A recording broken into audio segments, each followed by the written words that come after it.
Hello guys, nandito ngayon tayo sa Argentina, sa Rate. So wala pang operasyon, baka mamaya pa dahil kagabi kami dumikit. Madaling araw. Ito ang Argentina. So nakakailang balik na rin ako rito, pero ito sa kabila kaming Port Binsahan dito. Serious, yung nasa harapan namin yung serious leader. Carship din. Serious leader. So yan, terminal Sarate nakalagay doon. Sarate terminal. So may ang oras ngayon ay oras na mag-alas 7 na ng umaga. So putok na yung araw. Tahimik, walang operasyon, baka mamaya pa. So yan, umaga pa lang ngayon. Ito yung harapan ng barko, talagang na proa o kaya up station. Ayan, yan yung damper nakabukas pero hindi pa tumatakbo, baka mamaya pa tatakbuhin. Yung ventilation yan, tapos yun yung daan sa baba sa up ng barko, yung Port Castle. Yan, tapos nandyan yung ni Boson, Boson Store, nakikita rin dyan. Ayan yung mga windlass at saka mga lubid na ayun, dudugto sa katali doon sa bench sa puerto. Ayan yung mga parang orange yan, bench ang tawag dyan. So nandito yun, parang may bahay doon. Yan, tapos meron na namang na bulk naman doon, mga bulk siguro yung kanda na yung puerto doon. So dito kami car ship, yung isa din car ship din yan, yung serious leader na yan, Singapore registered siya. So yan yung puerto, tahimik. Ayan ang beach namin. Ayun yung vlogger, si Bisayang Ungas. Ngayon pala ay araw ng Martes, December 13, 2022. Ilang days na lang magpapasko na. Merry Christmas nga pa, advance Merry Christmas sa inyo mga subscriber ko, mga kabayan na tumatangkilik sa aking video. Sana panoorin nyo to. So i-edit ko lang, tapos ayan.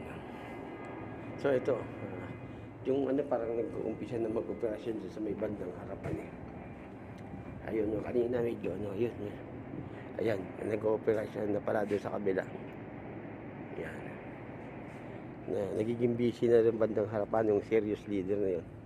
So kami wala pa, tahimik pa.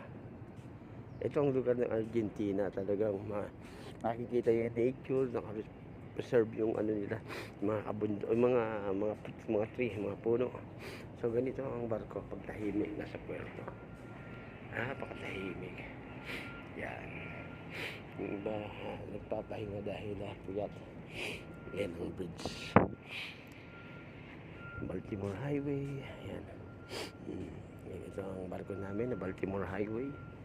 Yan. Bagong kuha lang namin to noong June. Sumampa ako noong June 18. Kaya nauna sila mga nakapitan, mga earlier pa ng June. So dumating kami sa Japan kasi kinuha namin to sa Japan, sa dry dock, sa Yura dry dock ng June 13. Kinabukasan birthday ko June 14. So isang taon din, bumaba din ako doon sa Blue Ridge. Dumating ako sa Pilipinas ng June 13 din, 2021. Direkta rin ako na quarantine sa hotel. Bago kami sumampa dito sa Baltimore Highway, quarantine kami ng 20 days. So May 24, nandun na kami sa Herald Suites Hotel sa Makati, sa Chino Roses, Makati. So yun, tapos yun, binidyo ko na yung mga iba. Sana mapagdugtong nyo, ma-edit ko at saka mapanood ninyo para malaman nyo yung pagsampa at yung mga namasyal din ako dun sa Japan. Saan ba yun sa Japan? Basta nakalimutan ko yung ilalagay ko na lang sa kung hindi sa mga title, sa description kung kaya. So hanggang dito na lang ang inyong vlogger, mga kababayan, Bisayang Ungas. So yun, meron pang buwan, Tapos dito na tayo sa Argentina at Sarate. Ayan, Terminal Sarate. Yan, kita nyo naman. Sige mga guys, hanggang dito na lang. God bless to all of you, and sana sa akin din maging maganda ang smooth ang aming sailing, ang aming paglalakbay. Maraming salamat po.